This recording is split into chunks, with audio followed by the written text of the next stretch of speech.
Hello everyone, मैं दीप चोपड़ा आपके अपने यूट्यूब चैनल डीसी क्विज पर आपका हार्दिक स्वागत करता हूं। आशा करता हूं कि आप सभी कुशल मंगल होंगे। बच्चों, हमारा मिशन सरकारी नौकरी हमारी विद एनसीईआरटी, इसके तहत हमने क्लास 6 की जियोग्राफी बुक पृथ्वी हमारा आवास कंप्लीट कर ली है। अगर आप चैनल पर नए हो तो पिछले चैप्टर देखने के लिए आप प्ले लिस्ट में जाकर देख सकते हैं। अब हम शुरू करेंगे क्लास 6 की हिस्ट्री बुक हमारे अतीत, जिसमें हम इतिहास के विभिन्न बिंदु जानेंगे।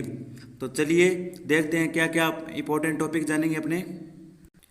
इसमें अपने पढ़ेंगे कि पांडुलिपि किसे कहते हैं, पुरातात्विक विद क्या है, इतिहासकार कौन होते हैं, स्रोत किसे कहते हैं, विभिन्न तिथियां जानेंगे। ठीक है। हमेशा की तरह अपने चैप्टर शुरू करने से पहले एक क्वेश्चन पूछता हूं मैं आपको। तो आज का क्वेश्चन हिस्ट्री से रिलेटेड है, जिसका आंसर आपको कमेंट बॉक्स में देना है। आप प्रयास जरूर करें, इससे आपको पक्का याद होता है। ये एनसीईआरटी के सीधे डायरेक्ट पूछे गए क्वेश्चन है पिछले एग्जामों में। तो अपना क्वेश्चन है, सबसे पुराना वेद कौन सा है। इंपॉर्टेंट क्वेश्चन है, सबसे पुराना वेद कौन सा है। ऋग्वेद, यजुर्वेद, सामवेद, अथर्ववेद। तो इसका आंसर आप कमेंट बॉक्स में देंगे। तो चलिए शुरू करते हैं चैप्टर फर्स्ट। देखो बच्चों, चैप्टर का नाम है क्या, कब, कहाँ और कैसे। बहुत ही इंटरेस्टिंग टॉपिक है। ठीक है, तो चलिए शुरू करते हैं। अब इसमें एक लड़की होगी, उसको इसकी शहर है, ये मान लो उसका ये यात्रा होगी हिस्ट्री के साथ। ठीक है, तो अपने सीधा टॉपिक पे चलते हैं। मेन इंपॉर्टेंट बातें मैं आपको बताऊंगा, वो आपको नोट करनी है। कैसे पता लगाएं, यह जानने के लिए कि कल क्या हुआ था तुम रेडियो सुन सकते हो, टेलीविज़न देख सकते हो या फिर अखबार पढ़ सकते हो। साथ ही यह जानने के लिए कि पिछले साल क्या हुआ था तुम किसी ऐसे व्यक्ति से बात कर सकते हो जिसे उस समय की स्मृति हो। लेकिन बहुत पहले क्या हुआ था यह कैसे जाना जा सकता है। तो यह क्वेश्चन बनता है ना कि आज से हज़ारों साल पहले क्या था, कैसे लोग रहते थे, कैसे अपना खान पान था उनका, वो कैसे यात्राएं करते थे। तो एक क्वेश्चन बनता है, तो उसका हम कहाँ से पढ़ें।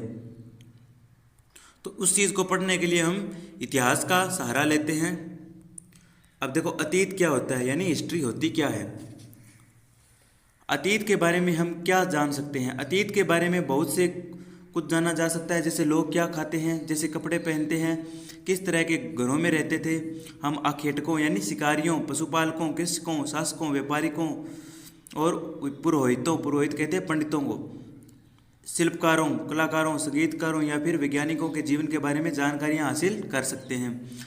यही नहीं, हम यह भी पता कर सकते हैं कि उस समय बच्चे कौन कौन से खेल खेलते थे, कौन सी कहानियाँ सुना करते थे, कौन कौन से नाटक देखा करते थे या फिर कौन कौन से गीत गाते थे। अब देखो, इस पैरे में अपने को इतना ही बताया गया कि हम अतीत में यानी हिस्ट्री में क्या देख सकते हैं कि वहाँ के लोग कैसे रहते थे, कैसे कपड़े पहनते थे और कैसे खेल खेलते थे बच्चे। ठीक है, और वैज्ञानिकों, डॉक्टरों, इनकी हिस्ट्री पढ़ सकते हैं अपने। तो चलिए आगे, लोग कहाँ रहते थे। मानचित्र 1 में नर्मदा नदी का पता लगाओ। अभी मैं आपको दिखाऊंगा। कई लाख वर्ष पहले इस नदी के तट पर रहे। देखो, लोग कई लाख वर्ष पहले इस नदी के तट पर रहे। चलिए मैप में मैं आपको नर्मदा नदी दिखाता हूँ कहाँ पर है। ये देखो, मध्य भारत में स्थित है नर्मदा नदी। यहाँ से नर्मदा नदी है, ये मध्य भारत में है। कई लाख वर्ष पहले यहाँ पर लोग बसे थे, ये बता रहा है वो। यहाँ रहने वाले आरंभिक लोगों में से कुछ कुशल संग्राहक थे जो आसपास के जंगलों की विशाल संपदा से परिचित थे। अपने भोजन के लिए वे जड़ों, फलों तथा जंगल के अन्य उत्पादकों का ही यहीं से संग्रह किया करते थे। वे जानवरों का आखेट भी करते थे, यानी शिकार करते थे। देखो, नर्मदा नदी के किनारे लोग बसे थे सर्वप्रथम। ठीक है, और यहाँ के लोग थे संग्राहक थे, यानी कि इकट्ठे करने वाले थे। वो अपने भोजन की तलाश में जंगलों में फिरते थे और वो शिकार भी करते थे, और ये पेड़ पौधों से फलों, जड़ों को भी अपने भोजन के रूप में काम में लेते थे। अब तुम उत्तर पश्चिम की ओर सुलेमन और किरथर पहाड़ियों का पता लगाओ। चलो मैं आपको ये सुलेमन और किरथर पहाड़ी दिखाता हूँ। देखो, ये पाकिस्तान की ओर किरथर और सुलेमन पहाड़ियाँ हैं। ये देखो, ये रही सुलेमन और किरथर, ये यहाँ की पहाड़ियाँ हैं। ठीक है, इसी क्षेत्र में कुछ ऐसे स्थान हैं जहाँ लगभग 8,000 वर्ष पूर्व स्त्री पुरुषों ने सबसे पहले गेहूं तथा जौ जैसी फसलों का उपजाना आरंभ किया था। देखो सर्वप्रथम कौन सी फसल का मानव ने ये उगाना शुरू किया था, तो ये इंपॉर्टेंट है यूपीएससी आरपीएससी दोनों के लिए। तो गेहूं और जौ उगाना शुरू किया था मानव ने सर्वप्रथम। और कौन कौन सी पहाड़ियों के पास? सुलेमन और किरथर पहाड़ियों के पास। ठीक है दोस्तों, उन्होंने भेड़ बकरी और गाय बैल जैसे पशुओं को पालतू बनाना शुरू किया। ये लोग गांव में रहते थे। उत्तर पूर्व में गारो तथा मध्य भारत में विंध्य पहाड़ियों का पता लगाओ। अभी दिखाऊंगा मैं आपको, ये गारो पहाड़ी है ना, ये दिखाऊंगा, और विंध्य पहाड़ियाँ भी दिखाऊंगा। ये कुछ अन्य क्षेत्र है जहाँ कृषि का विकास हुआ, जहाँ सबसे पहले चावल उपजाया गया। देखो अब क्वेश्चन ऐसे पूछा जा सकता है कि मध्य भारत में या विंध्य पहाड़ियों पर सर्वप्रथम कौन सी फसल उगाई गई, तो कौन सी हो जाएगी फ्रेंड्स? चावल हो जाएगी। और सुलेमान और किरथर पहाड़ियों पर उगाने जाने वाली दो फसलों के नाम बताओ, तो गेहूं और जौ हो जाएगी। ठीक है, तो चलिए आपको मैं दिखाता हूँ विंध्य पहाड़ी और गारो। ये देखो गारो पहाड़ी तो यहाँ पर है 7 सिस्टर में, और विंध्य पहाड़ी दिखाता हूँ आपको अभी।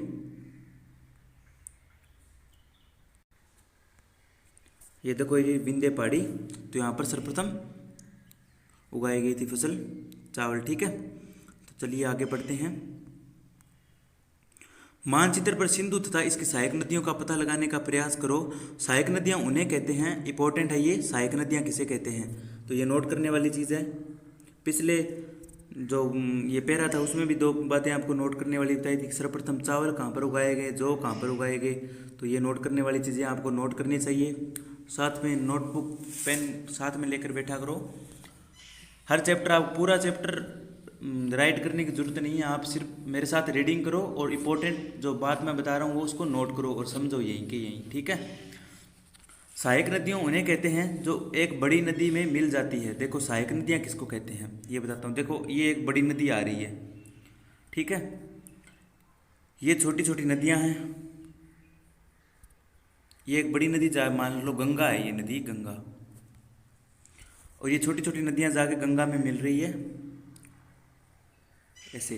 तो ये छोटी छोटी नदियाँ हैं, ये लास्ट में जाकर एक बड़ी नदी से मिल रही है। तो इन छोटी छोटी नदियों को क्या कहेंगे अपने? सहायक नदियाँ। हेल्पर होती है, ये जल को एकत्रित करके बड़ी नदी तक पहुँचाती है। लगभग 4700 वर्ष पूर्व इन्हीं नदियों के किनारे कुछ आरंभिक नगर फले फूले। गंगा व इसकी सहायक नदियों के किनारे तथा समुद्र तटवर्ती इलाकों में नगरों का विकास लगभग 2500 वर्ष पूर्व में हुआ। गंगा तथा इसकी सहायक नदी सोन का पता लगाओ। चलिए आपको गंगा नदी दिखाता हूँ मैं आपको। ये देखो गंगा नदी है और इसकी सहायक नदी देखो, ये सोन नदी है। ठीक है, ये गंगा नदी देखो यहाँ से चलकर और यहाँ तक आती है, और इसकी ये सहायक नदी है सोन नदी, ये उसमें बताया गया। तो आपको याद रखना कि सोन नदी और गंगा नदी भारत के मैप पर कहाँ पर है। गारो पहाड़ियाँ बताई है मैंने यहाँ पर आपको।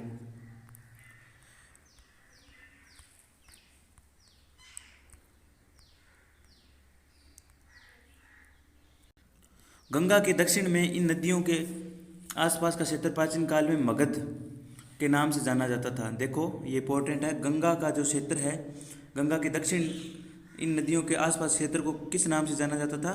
मगध, जो अभी क्या वर्तमान बिहार के नाम से जाना जाता है। तो इसको आपको नोट करना चाहिए कि गंगा का जो दक्षिणी क्षेत्र है उसको किस नाम से जाना जाता था? मगध। पहले राज्य को मगध ऐसे क्षेत्रों में बांटा गया था। अब आगे अपने चैप्टर में पढ़ेंगे सारी बातें। इसके बहुत शक्तिशाली शासक थे। उन्होंने लोगों ने सदैव उपमहाद्वीप के एक हिस्से से दूसरे हिस्से तक यात्रा की। कभी कभी हिमालय जैसे ऊंचे पर्वतों, पहाड़ियों, रेगिस्तान, नदियों तथा समुद्रों के कारण यात्रा जोखिम भरी होती थी। फिर भी यात्रा के लिए उनके लिए संभव नहीं थी। अतः कभी लोग काम की तलाश में तो कभी प्राकृतिक आपदाओं के कारण एक स्थान से दूसरे स्थान जाया करते थे। देखो इतनी बड़ी बड़ी पहाड़ियाँ होती थी, पर्वत होते थे, फिर भी उस समय कोई साधन नहीं होते थे। लोग फिर भी यात्रा को असंभव नहीं मानते थे, फिर भी यात्रा करते थे।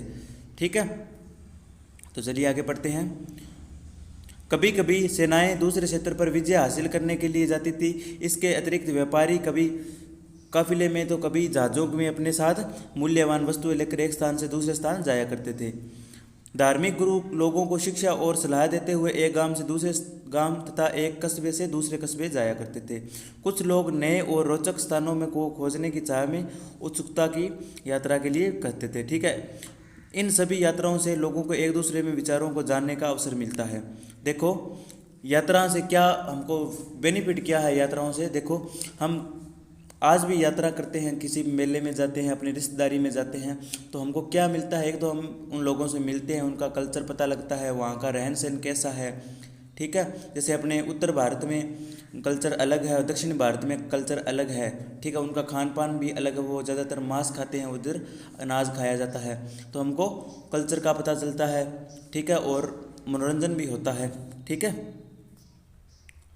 अब आगे बढ़ेंगे, लोग यात्राएं क्यों करते थे। एक बार फिर मानचित्र एक को देखो, पहाड़ियाँ, पर्वत और समुद्र इस उपमहाद्वीप की प्राकृतिक सीमा का निर्माण करते हैं। हालांकि लोगों के लिए इन सीमाओं को पार करना आसान नहीं था। जिन्होंने ऐसा चाहा वे ऐसा कर सके, वे पर्वतों की ऊंचाई को छू सके तथा गहरे समुद्र को पार कर सके। उपमहाद्वीप के बाहर से भी कुछ लोग यहाँ आए और यहीं बस गए। लोगों को इस आवागमन में हमारी सांस्कृतिक परंपराओं का समृद्ध किया। कई सौ वर्षों के लोग पत्थर को तराशने, संगीत रचने और यहाँ तक कि भोजन बनाने के लिए तरीकों के बारे में एक दूसरे के विचार अपनाते हैं। देश के नाम, अब अगला है इंपॉर्टेंट टॉपिक है देश के नाम। अपने देश भारत के नाम प्राचीन में क्या थे। अपने देश के लिए हम प्राय इंडिया तथा भारत जैसे नामों का प्रयोग करते हैं। इंडिया शब्द इंडस से निकला है। ठीक है, किससे निकला है, इंडस से निकला है, जिसे संस्कृत में सिंधु कहा जाता है। अपने एटलस में ईरान और यूनान का पता लगाओ। लगभग 2500 वर्ष पूर्व उत्तर पश्चिम की ओर से आने वाले यूनानियों ने सिंधु को इंदोस और इस नदी के पूर्व में स्थित भूमि प्रदेश को इंडिया कहा। भरत नाम का प्रयोग उत्तर पश्चिम में रहने वाले लोगों को एक समूह के लिए किया गया था। इस समूह का उल्लेख संस्कृत की आरंभिक लगभग 3500 वर्ष पुरानी कीर्ति ऋग्वेद में मिलती है। देखो किस में मिलती है, सबसे पुरानी कीर्ति ऋग्वेद में मिलती है। ठीक है, बाद में इसका प्रयोग देश के लिए होने लगा। ताड़पत्रों से बनी पांडुलिपि का एक पृष्ठ। यह पांडुलिपि लगभग 1000 वर्ष पहले लिखी गई है। किताब बनाने के लिए ताड़ के पत्तों को काटकर उनके अलग अलग हिस्सों को एक साथ बांध दिया जाता था। बुर्ज पेड़ की छाल से बनी ऐसी एक पांडुलिपि को तुम कहाँ देख सकते हो। देखो ये पांडुलिपि है, पत्तों या छाल को काटकर उस पर लिखी गई थी और उनको रखा जाता था। अब देखेंगे अपने पांडुलिपि किसे कहते हैं। अपना पॉइंट है अतीत के बारे में कैसे जानें। अतीत की जानकारी हम कई तरह से प्राप्त कर सकते हैं। इनमें से एक तरीका अतीत में लिखी गई पुस्तकों को ढूंढना और पढ़ना है। ये पुस्तक हाथ से लिखी गई होने के कारण पांडुलिपि कही जाती है। देखो हाथ से लिखी गई अतीत की वस्तुओं को क्या कहते हैं, अपने पांडुलिपि कहा जाता है। ठीक है, ये पुस्तकें हाथ से लिखी होने के कारण इन्हें पांडुलिपि कहा जाता है। अंग्रेजी में पांडुलिपि के लिए प्रयुक्त होने वाला मेन्यू स्क्रिप्ट शब्द लैटिन शब्द मेनू जिसका अर्थ है हाथ है निकला है। ये पांडुलिपियाँ प्राय ताड़पत्रों तथा हिमालय क्षेत्रों में उगने वाले बुर्ज नामक पेड़ों की छाल से विशेष तरीके से तैयार किए गए भोजपत्र पर लिखी मिलती है।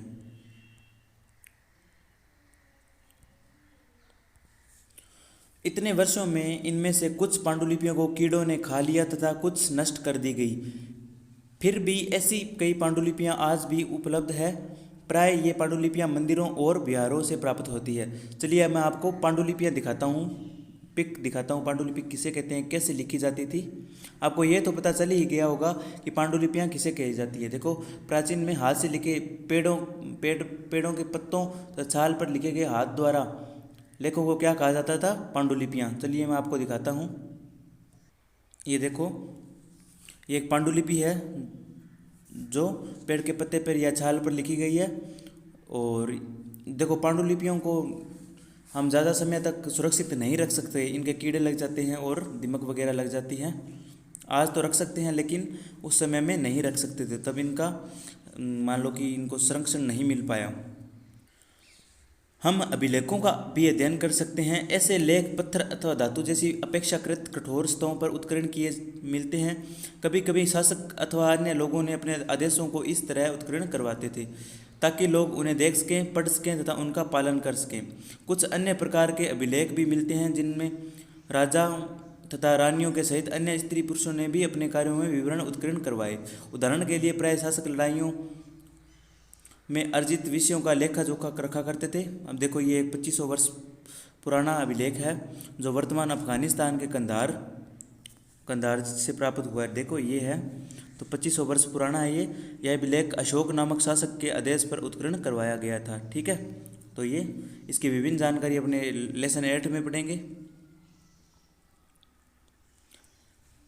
इसके अतिरिक्त कुछ अन्य वस्तुएं अतीत में बनी और प्रयोग में लाई जाती है। ऐसी वस्तुओं का अध्ययन करने वाला व्यक्ति पुरातात्विद कहलाता है। देखो अब ये पुरातात्विद कौन होता है? जो हिस्ट्री को पढ़ता है, अतीत को पढ़ता है, उसको क्या कहते हैं? पुरातात्विद। आप भी एक पुरातात्विद बन गए हो अब। ठीक है, अतिरिक्त देखो लेखों, अभिलेखों, पांडुलिपियों को पढ़ने वाले व्यक्तियों को क्या कहा जाता है? पुरातात्विद। ठीक है, तो ये आपको नोट करना है, पुरातात्विक किसे कहते हैं। ये आपकी छोटी छोटी चीज़ें आपका बेस बनाती है जिसमें बड़ी हिस्ट्री की बुक पढ़ने में आपको सहायता मिलती है। पुरातात्विक पत्थर और ईंटों से बनी इमारतों के अवशेषों, चित्रों तथा मूर्तियों का अध्ययन करते हैं। वे औजारों, हथियारों, बर्तनों, आभूषणों, ठीक है, तथा सिक्कों की प्राप्ति के लिए छानबीन तथा खुदाई भी करते हैं। इनमें से कुछ वस्तुएं पत्थर, पक्की ईंटों तथा कुछ धातुओं से बनी हो सकती है।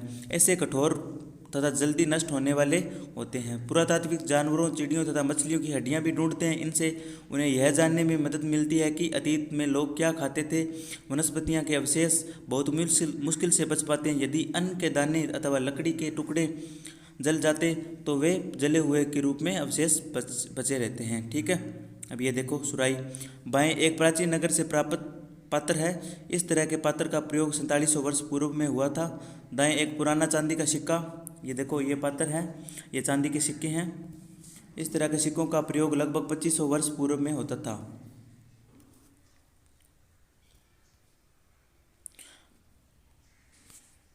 पांडुलिपियों, अभिलेखों तथा पुरातात्विक से ज्ञात जानकारियों के लिए इतिहासकार प्राय स्रोत शब्द का प्रयोग करते थे। देखो ये स्रोत शब्द का प्रयोग क्यों करते थे ये इसमें बताया गया है। पांडुलिपियों, अभिलेखों तथा पुरातात्विक से ज्ञात जानकारियों के लिए इतिहासकार स्रोत शब्द का, यानी कि ये जो जानकारियाँ उसको क्या कहते थे? इतिहासकार स्रोत शब्द का प्रयोग करते थे। इतिहासकार उन्हें कहते थे जो अतीत का अध्ययन करते हैं। देखो जो अतीत का अध्ययन करते हैं उनको क्या कहते हैं? इतिहासकार। जैसे कि हमने टॉपिक में देखा था कि इतिहासकार जानेंगे तो किसको कहते हैं? इतिहासकार, जो अतीत का अध्ययन करते हो। स्रोत के प्राप्त होते ही अतीत के बारे में पढ़ना बहुत रोचक बन जाता है, क्योंकि इन स्रोतों की सहायता से हम धीरे धीरे अतीत का पुनर्निर्माण करते हैं। अतः इतिहासकार तथा पुरातात्विकविद उन जासूसों की तरह हैं जो इन सभी स्रोतों का प्रयोग सुराग के रूप में अतीत को जानने में सहायता करते हैं। अगला बिंदु है अपना अतीत एक या अनेक। क्या तुमने इस पुस्तक के शीर्षक हमारे अतीत पर ध्यान दिया है? या यहाँ अतीत शब्द का प्रयोग बहुवचन के रूप में किया गया है। ऐसा इस तथ्य की ओर ध्यान दिलाने के लिए किया गया है कि अलग अलग समूह के लोगों के लिए इस अतीत के अलग अलग मायने हैं। उदाहरण के लिए पशुपालकों अथवा कृषकों का अध्ययन राजाओं तथा रानियों के जीवन से तथा व्यापारियों का जीवन शिल्पकारों के जीवन से बहुत भिन्न था। ठीक है, जैसा कि हम आज भी देखते हैं कि उस समय भी देश में अलग अलग हिस्सों में अलग अलग लोग व्यवहारों, रीति रिवाजों का पालन करते थे। उदाहरण के लिए आज अंडमान द्वीप के अधिकांश लोग अपना भोजन मछली पकड़कर, शिकार करके तथा फल फूल के संग्रह द्वारा प्राप्त करते हैं। आज भी अंडमान निकोबार में फल फूल खाते हैं और मछली पकड़कर खाते हैं लोग। इसके विपरीत शहरों में रहने वाले लोग खाद्य आपूर्ति के लिए अन्य व्यक्तियों पर निर्भर करते हैं। इस तरह के भेद अतीत में भी विद्यमान है। इसके अतिरिक्त एक अन्य तरह का भेद है जिसे हम शासक अपनी विजयों का लेखा जोखा करते थे। यही कारण है कि हम उन शासकों तथा उनके द्वारा लड़ी जाने वाली लड़ाइयों के बारे में काफ़ी कुछ जानते हैं, जबकि शिकारी, मछुआरे, संग्राहक, कृषक अथवा पशुपालक जैसे आम आदमी प्राय अपने कार्यों का लेखा जोखा नहीं रखते हैं। पुरातत्व की सहायता से हमें उनके जीवन को जानने में मदद मिलती है। हालांकि अभी भी इनके जानने में ये कुछ बहुत सारा जानने के लिए शेष बचा है। ठीक है, अभी भी हमारा इतिहास पूरा नहीं हुआ है, बहुत सी जानकारी में लोग जुटे हैं। तिथियों का मतलब देखो, जैसा कि आपने टॉपिक में देखा था, तिथियां क्या थी, कैसे इनको डिटरमाइन किया गया था, ये हम देखेंगे इसमें। अगर कोई तुमसे तिथि के विषय में पूछे तो तुम शायद उस दिन की तारीख, माह, वर्ष जैसे कि 2000 या इसे कई और भी वर्ष बताओगी।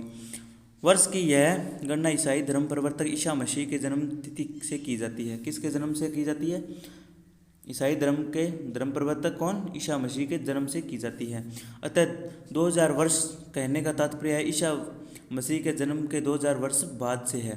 ईसा मसीह के जन्म के पूर्व सभी तिथियां ईसा पूर्व यानी ई पू लिखा जाता है ना, कई तिथियों के आगे ई पू लिखा होता है, उसका मतलब होता है ईसा से पहले के रूप में जानी जाती है। इस पुस्तक में हमें 2000 को अपना आरंभिक बिंदु मानते हुए वर्तमान से पूर्व की तिथियों का उल्लंघन ये उल्लेख करेंगे। इतिहास और तिथियां। अंग्रेजी में बीसी, देखो बीसी लिखा होता है अंग्रेजी में, हिंदी में ईपू यानी ईसा पूर्व का तात्पर्य बिफोर क्राइस्ट होता है। कभी कभी तुम तिथियों से पहले एडी हिंदी में ई लिखा पाती हो। यह एनो डोमिनी नामक दो लैटिन शब्दों से बना है तथा इसका तात्पर्य है ईसा मसीह के जन्म से है, ठीक है, वर्ष से है, जन्म वर्ष से है। एडी का मतलब, इसका मतलब क्या है? एनो डोमिनी।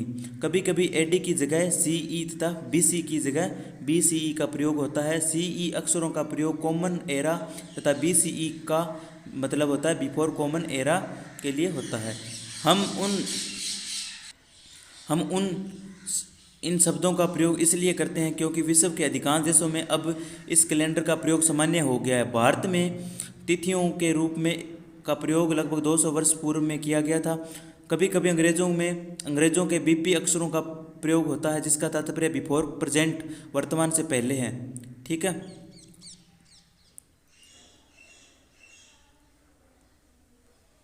तो अपना लेसन कंप्लीट हो गया है। इसमें हमने क्या क्या जाना, यात्राएं क्या होती है, पांडुलिपि क्या होती है, ठीक है, अभिलेख किसे कहते हैं, पुरातत्व क्या है, इतिहासकार किसे कहते हैं, स्रोत, अज्ञात लिपि का अर्थ निकालना, ठीक है। अब क्वेश्चन है इसके, ये आपको करने हैं, स्क्रीनशॉट भी ले सकते हो आप, बाद में इनको सोल्व करना। धन्यवाद दोस्तों।